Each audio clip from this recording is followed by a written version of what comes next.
Del libro Cómo cerrar las ventas, del autor Elmer Weller. Capítulo 8. ¿Cómo debe pedirse el cheque o el efectivo? ¿La aceptación o bien la firma del pedido? Palabras que ejercen su efecto especial en el cerebro, el corazón o en el instinto del comprador. Ya tiene usted las 4 grandes reglas para lograr un cierre efectivo y científico. Se ha dado cuenta de que tiene que pedir la orden, porque ninguna orden ni nada en el mundo nos es dado si no lo solicitamos, si no lo pedimos. Sabe también que cuando ha logrado la aceptación de su pedido, es decir, cuando ha logrado ya cerrar la venta, debe ir haciendo uso de la puerta más próxima con el fin de no exponerse a que la venta se pierda, a que el cierre deje de serlo. Sabe de la misma manera que los grandes errores, los peores de todos al cerrar, son 2. Ponerse excesivamente nervioso y titubear al grado de que parezca que está suplicando la venta, lo cual va en contra del vendedor y de su producto. O adoptar la conducta de un vendedor exageradamente seguro de sí mismo y que hace ostentación de una superseguridad en forma jactanciosa y extremadamente molesta, y que jamás se debe telegrafiar al cliente que el momento del cierre ha llegado, porque se le pondrá en guardia contra dicho cierre. Supongamos que usted ha logrado dominar y poner en práctica estas 4 grandes reglas y que ahora es el momento en que tiene que pedir el cheque, el dinero en efectivo, la firma del pedido o la firma del contrato, en el cual se especifican todas las condiciones de la venta. Ahora bien, todo lo que ha hecho anteriormente para poder obtener el cierre del pedido vendrá a tierra si usted falla en el momento de pedir la firma, el cheque o la aceptación de un convenio en la forma debida y correcta. El saber pedir el cierre de la venta en una forma correcta y natural se viene a relacionar con la semántica, o sea, el estudio de la significación de las palabras. Podemos decir asimismo que el arte de cerrar la venta se relaciona también con la psicología de las palabras, es decir, no solamente con su significado, sino con el efecto que produce cada una de ellas, dicha en determinada forma y en el momento más apropiado y conveniente. ¿Cómo no deben pedirse la firma o el dinero para cerrar la venta? El paso número 1, o sea, el primero para obtener el dinero o lo que lo sustituya de momento, cheque, convenio, firma, etc., consiste en no emplear palabras que asusten, amedrenten o pongan en guardia al cliente en perspectiva. De modo que el primer paso consiste en no atemorizar al cliente.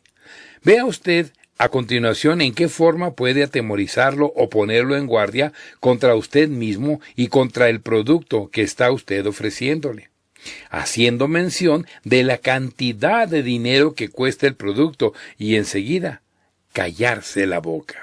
Por el contrario, una vez mencionado el precio, no se detenga, siga hablando para que se borre la impresión de la cantidad. Continúe exponiendo las ventajas, calidad y servicio de su mercancía con el objeto de que el comprador en potencia tome en cuenta lo que va a recibir y no lo que va a desembolsar. Es decir, hacer que piense en el servicio que da su producto, no en su precio. En tal momento, mientras más hable usted, tanto mejor. Jamás diga, cuesta 19,500 pesos y enseguida guarde absoluto silencio, haciendo en tal forma que el cliente piense y siga rumiando en la cantidad que siempre parecerá excesiva a cualquiera. Y menos, antes de callar, dé muestras de sentir también usted que la cantidad pedida es excesiva. El comprador hace toda clase de rápidos cálculos mientras usted se encuentra callado, es decir, destruyendo todo lo hecho. El comprador en potencia piensa así en esos instantes. ¡Caramba! Eso es mucho dinero. Es preferible que compre mi casa con otra compañía. Al contrario, diga, el precio total del terreno no es más que de 19,5, pero usted obtiene a cambio de eso el derecho de que se le construya enseguida un hogar en primer término cerca de la escuela para sus muchachos, con la recámara o despacho extra que usted desea, con esa gran ventana que ha escogido en este plano de la casa que da sobre el patio y con todas las demás comodidades que le ofrecemos. Además de que tiene usted 10 largos años para pagar el resto, y sin recargos de ninguna especie. ¿No es esto verdaderamente maravilloso, señor López? Ninguna otra compañía le hace esta oferta excepcional. El comprador piensa ahora no en el precio, sino en lo que va a recibir. El vendedor, en vez de extenderse en la suma y decir 19,000 pesos de enganche, ha dicho simplificando 19, lo cual es mucho más discreto. De modo que el primer paso, el paso número 1, consiste en, si menciona el precio, no se calle después. Otro gran sistema de cerrar. Habrá usted notado en las líneas de arriba que el que sabe cerrar una venta, cuando habla del precio del producto, el servicio o mercancía, no se pone a deletrear ese precio mencionando la cantidad íntegra y fijando los pesos y centavos. Es más, ni siquiera pronuncia esas dos palabras, ni pesos ni centavos, sino que dice, por ejemplo, 20,5 o 18,300 o 15,700. Así la cantidad, el precio parece mucho menor, puesto que ha requerido menos número de palabras y ha sido dicho rápidamente sin darle mucho énfasis, deslizándolo de modo que casi no se le presta atención, ya que lo que verdaderamente tiene cuantía o influencia no es precisamente el precio, sino el servicio o el producto. Decir, por ejemplo, 15,5 es el número de palabras en lo que a oído percibe, mucho menos que soltar toda la cantidad completa y bien definida diciendo, su precio es de 15,500 pesos 95 centavos. Esto ya asusta. Lo primero pasa casi inadvertido. El hecho es decir 15,500 pesos 95 centavos al contado suena, por lo menos, al doble de precio que decir 15,5 a secas. ¿No es verdad? Pues así es como le suena al comprador en potencia. De modo que el paso número 2 al hablar de precio es no diga la cantidad completa especificándola en pesos y centavos. Cuando el cliente en perspectiva pregunte por el precio de la segadora de pasto, diga usted, cuesta 79.50, pero es la única que se acerca más al extremo de la valla, lo cual le ahorra a usted una enorme cantidad de trabajo a mano que tiene que hacer con la hoz. Esto suena mucho más conveniente y más convincente, resalta mucho más el servicio que el precio. El cliente pensará en el ahorro de trabajo al cortar el pasto del frente de su casa, y el precio le parecerá entonces mucho menor que si no se le hace ver la ventaja de esta segadora. Estos dos pasos, el número 1 y el número 2, o sea, si menciona el precio no se calle después, y no especifique el precio en pesos y centavos, le proporcionarán ventas más rápidas, más seguras, bien cimentadas y mucho más permanentes y satisfactorias para usted y el cliente, que si se limita a hablar del precio sin decir inmediatamente después, por lo menos alguna de las ventajas, aunque sea una sola, la más importante de su producto, para que tape, oscurezca o esfume el precio dicho a secas, que cae como bomba y que puede desanimar a su cliente al grado de hacer que se pierda la venta. De modo que diga el precio, puesto que lo preguntan, pero siga hablando y nunca al decir ese precio lo mencione íntegro como se hace en aritmética, sino que suprima las palabras pesos y centavos y además redúzcalo a su mínima expresión en palabras. Hay muchos modos de hacerlo. La ciencia de obtener la firma de los pedidos. Los abogados, los amigos, los parientes, todos sin excepción, se han cansado de decirnos a través de años y años, nunca firmes nada. ¿Entiendes? Nada, absolutamente nada. De modo que cuando el vendedor dice al cliente, firme usted aquí, el comprador en potencia recuerda que en su subconsciente ha quedado grabada para siempre aquella advertencia, y en ese momento, cuando el vendedor dice, firme usted aquí, su mano se va instintivamente hacia atrás, se niega a tomar la pluma, no quiere firmar.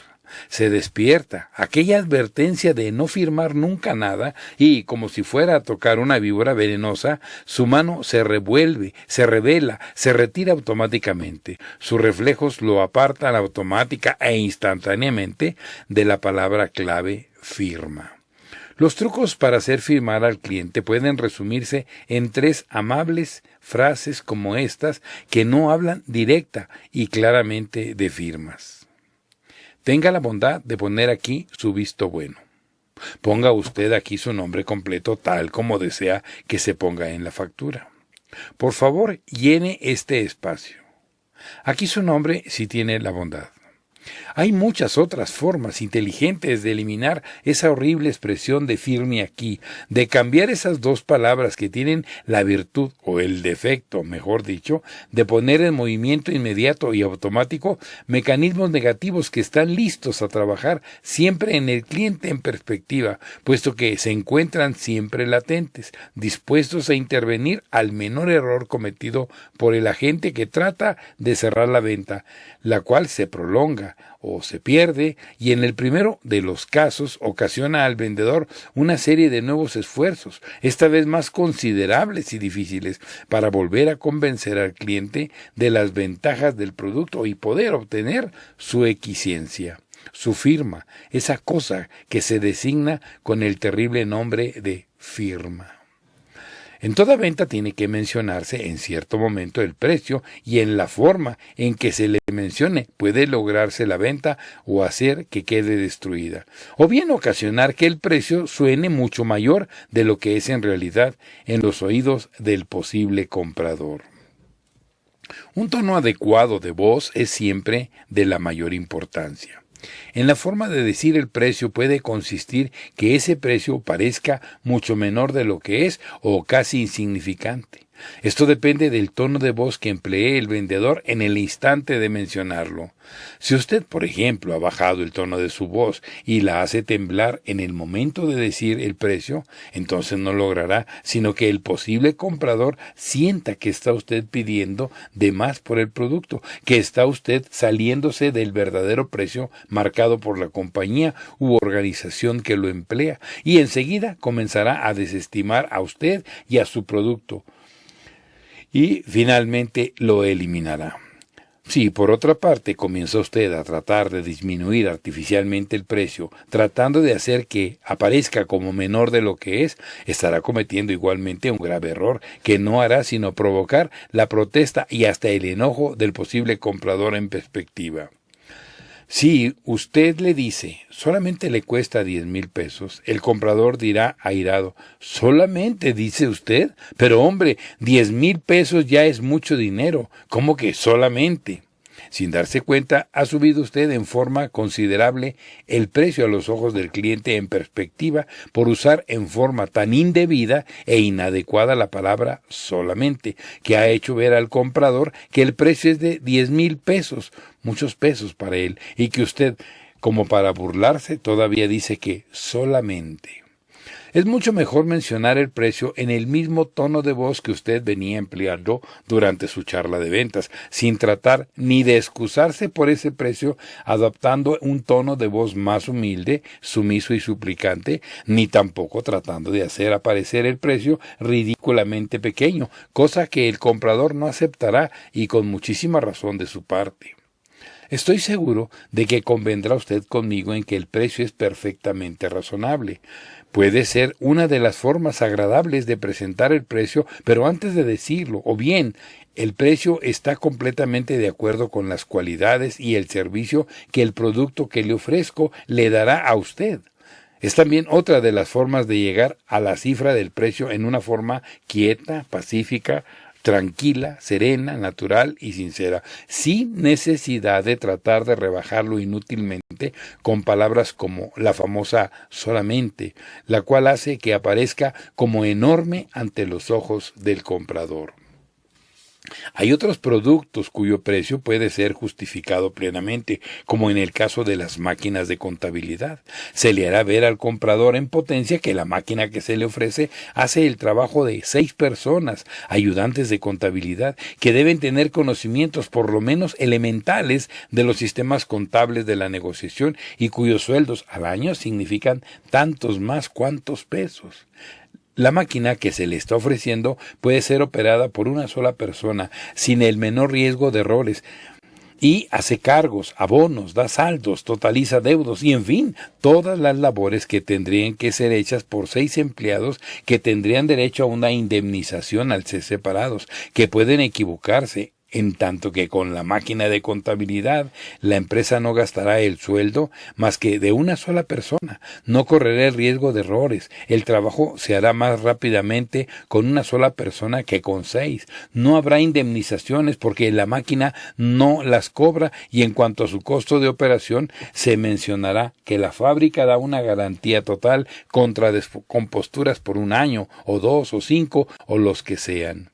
El precio en este caso queda total y completamente justificado por la comparación de gastos de sueldos de 6 empleados contra 1. En cuanto al costo de adquisición de la maquinaria, se pagará de sobra en 1 año, y si los sueldos de 6 personas montan al año, supongamos, a 72,000 pesos, se le hará ver al comprador que la máquina solamente le cuesta 52,000, lo que le significa un ahorro inmediato de 20,000 pesos, y los ahorros de años subsiguientes a razón de 72,000 pesos cada año, lo que significaría un ahorro de 720,000 pesos en 10 años. En un caso así no cabe la discusión, y lo mismo que hemos dicho de una máquina de contabilidad podemos decir de muchas otras máquinas, especialmente de las computadoras electrónicas, que hacen el trabajo de muchísimos empleados, calculistas que tienen que ganar muy buenos sueldos, pues tienen que saber al dedillo altas matemáticas a fin de poder resolver ecuaciones, logaritmos, operaciones de cálculo infinitesimal, etcétera, que las máquinas computadoras electrónicas realizan con una exactitud asombrosa y con una precisión inigualable, sin riesgo de equivocaciones. De todos modos, cuide siempre el tono de su voz al hablar del precio, no deje que le tiemble, no lo baje hasta convertirlo en súplica, y evite igualmente el empleo de la frase firme aquí y esta otra palabra que resulta terrible: solamente. El firme aquí y el solamente le son altamente perjudiciales. No haga chistes sobre el precio o el contrato o el pedido. Muchos agentes vendedores que padecen desgraciadamente complejos de inferioridad se sienten inclinados y no pueden resistir la tentación de hacer chistes sobre el precio, el pedido o el contrato como un medio que ellos consideran adecuado para protegerse contra estos complejos que los colocan por debajo de sus interlocutores o clientes en perspectiva, y que de momento los hacen sentirse más tranquilos, o por lo menos no tan agitados ni nerviosos como se consideran en cuanto tienen que cotizar el precio de la mercancía que ofrecen. Dicen tranquilamente y sonriendo, como si efectivamente estuvieran diciendo un buen chiste: bueno, mi señor, pues ahora aquí tiene usted la mala noticia, el precio, lo cual resulta sencillamente fatal y adverso por la impresión que causa en el comprador potencial. Otros chistecitos que debe eliminar por completo son los de este tipo: esto le cuesta a usted 20 macanas, son 10 tecolines, son 40 del Águila, nada más 50 varos, etcétera. Jamás permita que su cliente en perspectiva sienta que su precio es elevado, a menos que la calidad de su producto sea perfectamente reconocida como la mejor en todo el país y aún en el extranjero, y por lo tanto esté de acuerdo con el precio. En caso de que el cliente haga alguna demostración y muestre alguna contrariedad contra el precio, que seguramente está pareciéndole elevado, diga entonces usted: pongámonos por caso. Quizá nuestro precio pueda parecer a usted alto, pero es lo que también es alta la calidad de nuestro producto. El precio es de tomarse en cuenta, pero también el servicio de nuestra mercancía de suprema calidad. Nuestras máquinas le cuestan 50 pesos más que las que vende nuestro competidor más cercano, pero en cambio los gastos de mantenimiento de las de nosotros son muchísimos menores, lo cual significa para usted una considerable abono anual, en tanto que con otros tipos de máquinas las reparaciones estarán siempre comiéndose sus ganancias. Siempre que sea posible, y siempre debe serlo para el vendedor, no se ponga a calificar de alto o bajo el precio, jamás haga chistes sobre él, limítese a darlo tranquilamente, con la mayor naturalidad, como una cosa absolutamente perfecta, resultado de la calidad de la mercancía que usted está ofreciendo, y a continuación del precio hable, pero también sin exageraciones, de esa misma calidad, así como del servicio que le da al cliente el producto que le vende. La semántica del precio. Todo comerciante al menudeo sabe perfectamente que cuando presenta en sus aparadores una mercancía que se encuentra marcada en, supongamos, 69 centavos, el comprador en forma instintiva siente que el precio ha sido reducido de 75 centavos a 1,69 pesos sin necesidad de que el vendedor se lo haga notar. Y sabe ese comerciante al detalle igualmente que cuando cotiza su mercancía en $3.95, el cliente no dice, bueno, esos son 4 pesos. El comerciante al menudeo conoce perfectamente bien este fenómeno y deja que ocurra tranquilamente porque sabe que así vende más.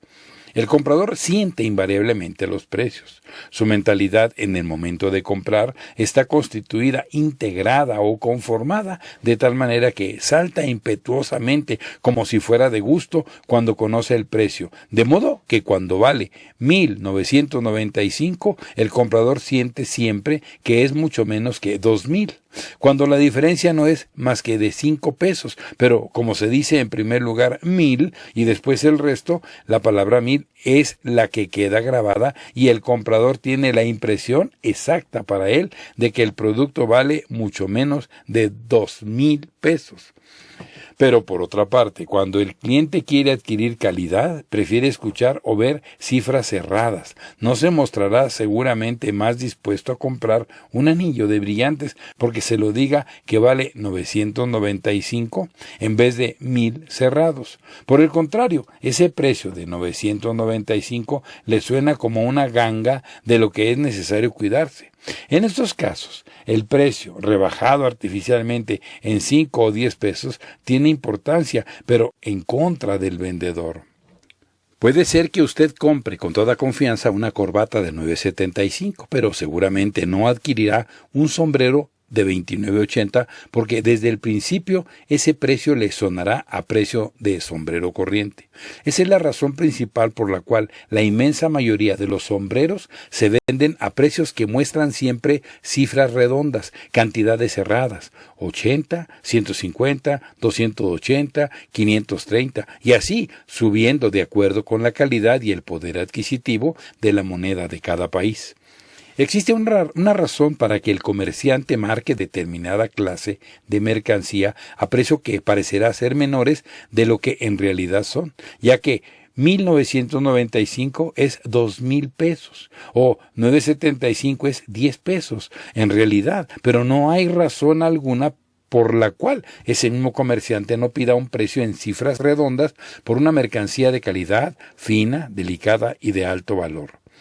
Quizá una de las ventas de barata más sorprendentes en los últimos años fue la que se llevó a cabo en unos grandes almacenes que ofrecieron un guardapolvo, una bata para trabajo, de 2 pesos en vez de 1,98, tal como se acostumbra en tales casos. Nada de 1,98, $2 cerrados. Y anunciaron su barata así. Imagínense a mí pagando $2 por un guardapolvo.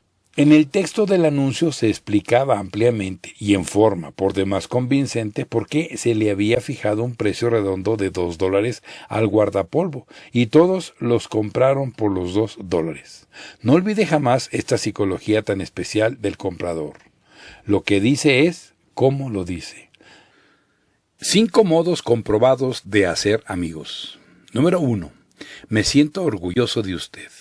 Las 5 mejores palabras para hacer que las personas se sientan bien, a gusto, halagadas, satisfechas, dispuestas a hacernos cualquier favor, a prestarnos cualquier servicio, ensállelas con su jefe. en sus empleados, en su esposa, en sus amigos. Por medio de estas 5 palabras, usted eleva el yo de cualquier persona, siempre que la frase que forman sea dicha con sinceridad, que se sienta realmente. Y cuando esas personas sientan que su yo, su ego, está muy por arriba, entonces estarán decididas a no dejarlo a usted nunca por abajo. Número 2. ¿Cuál es su opinión?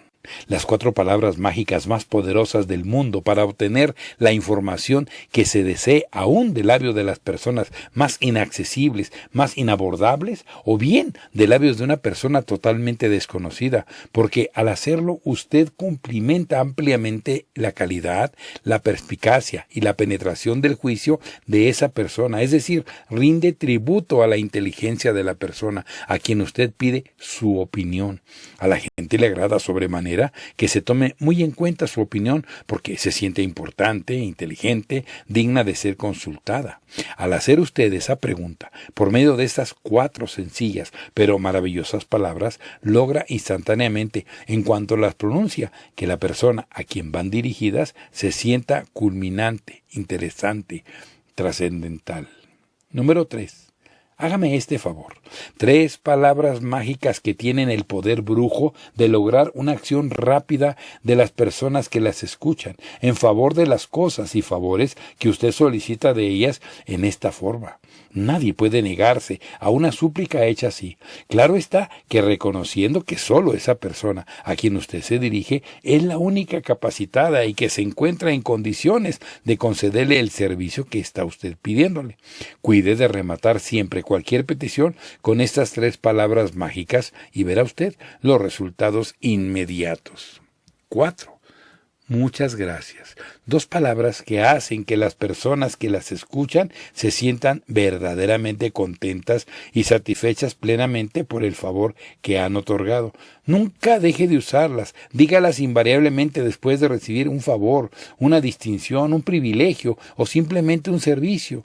Muchas gracias. Es una fórmula de cortesía que revela gratitud, una de las cualidades más importantes en cualquier ser humano y que tiene su especial forma de expresión en todos los idiomas y dialectos que se hablan en el mundo. Número 5. Usted.